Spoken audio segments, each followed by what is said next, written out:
Hello everyone, my name is Oumaru V. Kamara. I'm a student at United World College Dilijan and I'm studying history high level, and today I'm pleased to be in studio with one of the finest and youngest and brightest historian of our time, a student also reading history. He's no one but student Mikayel. Hi everyone, I am also from United World College Dilijan. I'm from Armenia, and it is my pleasure to be here in this cabinet with my brother and my friend Oumaru V. Kamara. Yeah, so guys, we've been reading about the Pearl Harbor attack by Japan on the 7th of December 1941.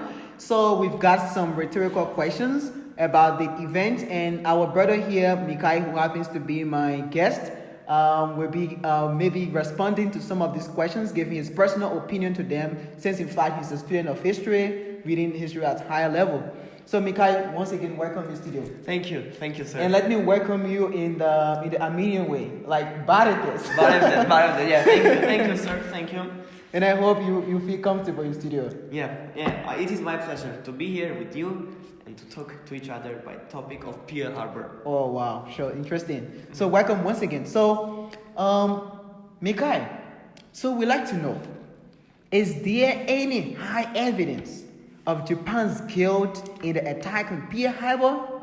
And how do we know that the United States government didn't fake the attack in order to provoke war with Japan? You know, Brother Oumaru, these questions were more than over rhetorical. No, it shouldn't be, bro. Come on. Okay, so I will try in the braces, in the frames of my knowledge to answer the question. Okay. So, thank you for your invitation, and let's start, shall we? Yeah, sure. So firstly, the first obvious argument against Japanese complicity in Pearl Harbor is the most basic. The attack on Pearl Harbor doesn't fit into the natural narrative of Japan's war aims at the time. As one of the Japanese military commanders famously said at the time, the attack on Pearl Harbor simply awakened a sleeping tiger. In terms of Japan's foreign policy aims, drawing the US into a war against them with a surprise attack at Pearl Harbor was a ghastly mistake. The Japanese knew that once America's industrial strength was applied to prosecuting war against Japan, there could only be one outcome. And so why do it? So that is the point. Why should Japan start and launch a surprise attack that will terribly consequence? I mean, it's so ridiculous. Why did they do it in the first place, Mikayel? Okay, so let's continue our investigation. Okay. However, for the US government, the attack on Pearl Harbor came at exactly the right time. Remember, of course, that Roosevelt had been trying to ease the US into the war for 2 years. Oh yeah, sure. He knew American involvement was inevitable and was trying to prepare his country for it. So, in December 1941, the Japanese gave him a huge and totally unexpected gift? Highly unlikely. What if instead the US government knew far more about Japan's war plans than they let on and decided to set up a bogus attack against American territory to coincide with existing planned Japanese attacks in Southeast Asia? Having decided to do this, Pearl Harbor, Hawaii was the natural target as it was considered part of America, yet far enough away from the mainland to avoid scrutiny by the majority of the population. So the main point is that, and the answer of the question is that when told of an attack on Pearl Harbor by the starving Japanese, a day that will live in infamy, the majority of Americans would enthusiastically support America going to war. That was the main point and the aim of Roosevelt for 2 years. Wonderful explanation, Mikayel. But then I'm kind of concerned because the Japanese attacked several targets at the same time as Pearl Harbor. So why did they do that? Again, correct, bro. They did so. But look at these attacks. They were all much closer in physical proximity to Japan and Japanese interests. And they were targeting US and European colonies rather than the main countries themselves. Only the attack on Pearl Harbor is unusual as it is outside Japan's publicized sphere of influence.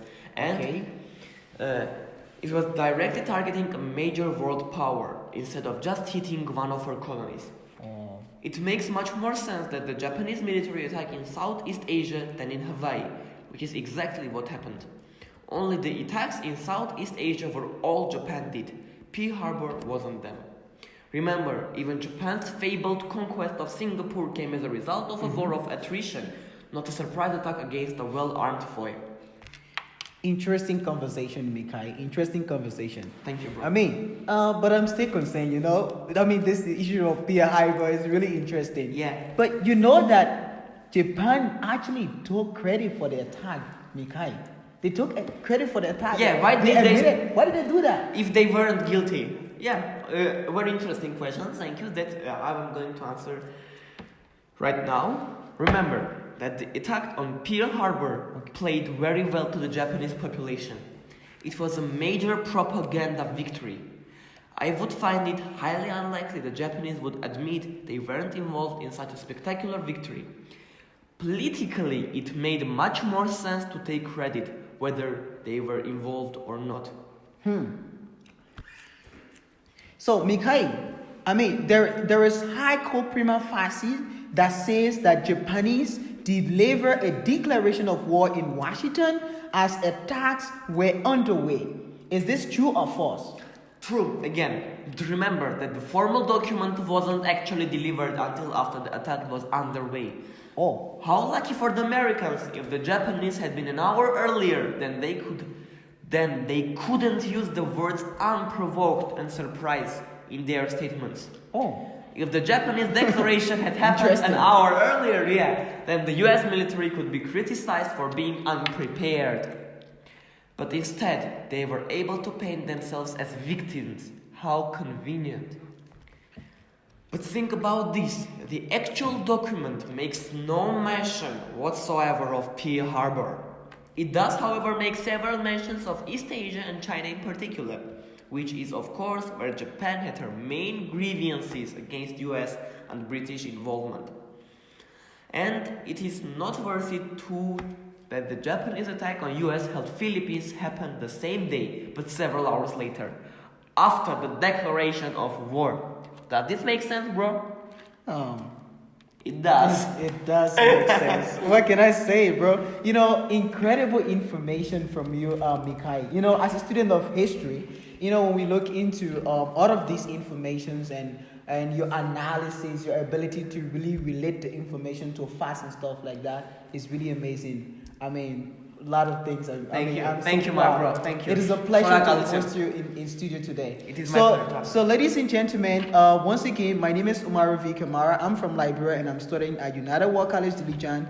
We are students reading history, and we just wanted to give our opinion on the issue of the Japan's attack on the Pearl Harbor on December 7, 1941. And thanks to Mikayel, one of the fastest and brain-draining intellectual of our time, who has the all species seriously to article to lament on some other issues. So we are really excited to host him. So Mikayel, once again, thank you so much. Thank you, bro. Don't run me into a color, please.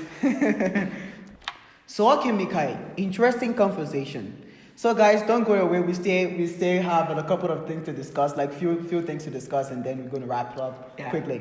So Mikayel, from your discussion, I've been listening keenly to you, and you've been giving your analysis on some of these issues. So if the Americans faked the attack themselves, then how did it happen? Brilliant question. It is worth discussing and analyzing. So, firstly, the idea wasn't even original of faking the attack. Remember that that's exactly what the Germans did to justify their invasion of Poland in 1939, the Gleiwitz incident. Firstly, the whole attack was staged initially as a drill being conducted stimulating a Japanese attack on Pearl Harbor. Brilliant, hey? The planes were launched from the two American aircraft carriers that were conveniently out to sea at the time. So, as mentioned earlier, the attack was timed to occur before the Japanese declaration of war was handed over in Washington. At the last possible moment, the dummy torpedoes under the planes were swapped for real ones. The planes took off and started their staged attack. Once underway, the pilots may still have believed that real deception and smoke from the burning ships obscured what was really happening below. Most of the attack was carried out by American pilots who were possibly conveniently listed as missing and presumed dead, perhaps shot and dumped overboard after the mission was complete. Any who raised alarm about what was happening could have been taken care of quite easily. The whole situation was chaos in the extreme, and it wouldn't be hard to add more names to the casualty list. So at this point, we're going to take a short break, and then we'll be back shortly, and then we're going to continue from where we start. Thank you. Don't go away.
Welcome back, people. Once again, my name is Oumaru Kamara. I am a student at United World College Dilijan, and I'm reading History HL. And I'm here in studio with my guest, Mikayel. Mikayel. He's also a student reading History HL. So we've been having a kind of a really interesting discussion on the Pearl Harbor attack by Japan on December 7, 1941. And we are kind of like concerned as to whether America didn't fake the attack, that Japan actually, destroyed the Pearl Harbor at the time. So basically, we would like to ask our guests once again, welcome back in studio. Thank you, sir. Welcome, Mikayel. We've been having interesting discussions. So, you've provided a lot of amazing information about the Pearl Harbor attack, and I'm kind of really interested to know all of this information, how authentic it is, how real are these information, I mean, we want to make sure that, I mean, you're not kind of like misleading us. Thank you for the question. I'm trying to answer your question by the best of my knowledge. So, in order to authenticate the attacks, a couple of Japanese, really Japanese American pilots were captured and quickly locked up. Soon after, members of the Japanese American community in Hawaii was rounded up too. Maybe they started asking questions. Oh. Within hours of the attack, hundreds of Japanese American leaders were rounded up and brought to high security camps such as Sand Island at the mouth of Honolulu Harbor and Kailea military on the island of Hawaii. Once the attack was over, the whole thing had a massive momentum. The US went to war. Japan took credit. Soldiers signed up in their thousands. The whole country switched to war footing. In this patriotic fever, who would really question the official story? Especially if in your questioning you are seen to be defending the enemy. Oh. No, Do you get the point? So, no, I mean, it's kind of really interesting. Yeah. So remember too that this is in the era before instant communications, mass media and social media. No internet available for common citizens. We have only the official recounts to go on. And for most Americans who were there was no reason to believe it wasn't a real attack. So, how was it for the Japanese? Yeah. When I answer this question, you will get their point. The way of their thinking, the way of their ultra-nationalistic thinking, and their, like, how to say, idolizing the emperor, idolizing their government. Yeah, like most Japanese believe that the empire was God, descended from the goddess and all of those things. So I mean, they have a kind of a complicated system, really complex. Just listen to their response. As for the Japanese, this is a country where sticking to the official story is like a religion. I don't think any Japanese person would seriously speak up, and the ones who might have known the truth, well, we conveniently had them rounded up, tried and executed as war criminals after the war. Oh. When the government tells them an information, when the government states something, they believe it. They believe it without hesitating.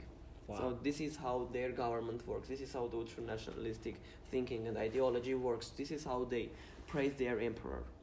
So basically, sir, thank you for inviting me. This was my analysis over the topic Pearl Harbor, and was it faked or it was true attack by Japanese. I hope I pleased. If you have any questions, we may sum up. You may ask, I will answer. Thank you so much, Mikayel. Thank you so much. I mean, it has been an amazing time talking to you about the Pearl Harbor attack on Japan. By Japan rather.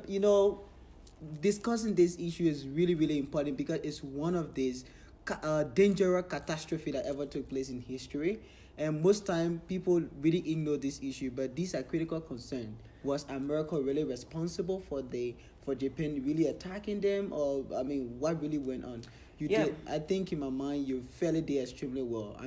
You are an expert in history. I think so. Thank you very much, sir. One more time, thank you. But I want to add something, a reference to history of 40s America. Before being elected, Roosevelt and one more president and one more person who wanted to become a president, there was like a race between them. One of them was trying to involve Roosevelt was trying to involve US in the World War, as the Churchill was asking, but the people were not for it. And the other candidate for the president was stating that war is not for America. Okay. So finally, when Roosevelt Roosevelt's statement as he got elected was, we will interfere the war if America will ask us, if our people will ask us to interfere. If no, we are not gonna influence it. We are not gonna take part. So the point is that the Pearl Harbor attack was 2 years after Roosevelt was elected. So the whole time of his being elected and president, for the 2 years, he was trying to involve the American people in the war. But there were not such occasions that he could be involved in the war. So as taking into consideration this point, me and many other students who are reading history and other historians think that Pearl Harbor was initiated by Roosevelt, was initiated by America Hmm. to involve America into the World War II. Hmm. Can you please name some other event that could involve America so easily and that could make America to interfere in the war? I think that the Pearl Harbor incident is the best. Interesting information. Listening to you, I don't know I don't know the reaction of the audience out there. I don't know how people feel. I mean, when they're listening to you with respect to your analysis about the Pearl Harbor attack. I mean, it has been a really nice discussion talking to you, and I hope that those of you listening out there can make use of the information.